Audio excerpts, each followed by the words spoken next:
Il était une fois, il n'y a pas si longtemps, un druide qui vivait dans les Alpes. Un jour, alors qu'il se promenait afin de ramasser des plantes, il découvrit une grotte. Comme tout bon druide, il savait identifier tous les animaux à leur déjection. Celle-là avait l'apparence d'un gros chien. Mais wow!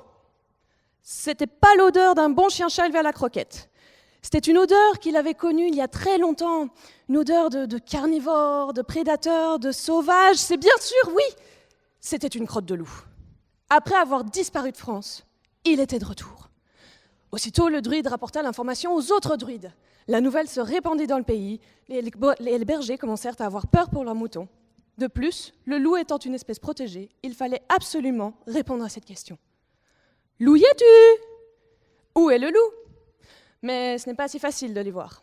En effet, ils se déplacent beaucoup sur des territoires qui font des centaines de kilomètres carrés et ils savent très bien se cacher. Donc pour répondre à cette question, vous l'aurez compris, il faudra faire avec ce qu'ils laissent derrière eux. Oui, leur petit cadeau. Alors les druides déployèrent un grand réseau d'observateurs dans tout le pays, parmi eux des personnes venant de tous les horizons. Gens des villes comme gens de la campagne, tous passionnés de nature, ils étaient entraînés pendant 3 jours pour reconnaître les excréments de loup. Et c'est là que j'ai été dépêchée. Ma spécialité, c'est statisticienne. Ou magicienne selon les goûts, on va dire magisticienne. J'ai utilisé les crottes comme des indices principaux d'une enquête. Et pour résoudre cette enquête, j'ai construit un modèle statistique de la répartition spatiale du loup en France à l'aide de mon chaudron ordinateur. J'ai divisé la France en milliers de petites zones de 100 km². Puis j'ai regardé si sur chacun de ces sites, un indice avait été découvert. Malheureusement, les observateurs n'allaient pas partout.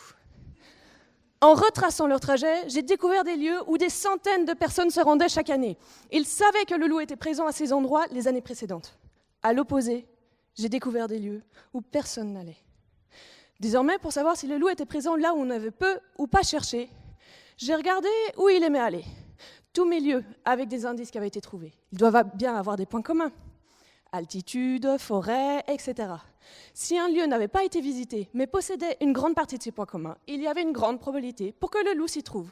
Loup, tu y es! À partir de là, j'ai pu créer des cartes de probabilité de présence du loup dans tout le pays. Nous pourrons désormais dire « Il est passé par ici, mais il est aussi passé par là, bien qu'on ne l'ait pas vu. » Mais revenons à nos moutons. Il reste encore beaucoup de travail aux druides pour rassurer les bergers et protéger le loup en même temps. Mais peut-être qu'un jour, enfin, ils vivront heureux jusqu'à la fin des temps.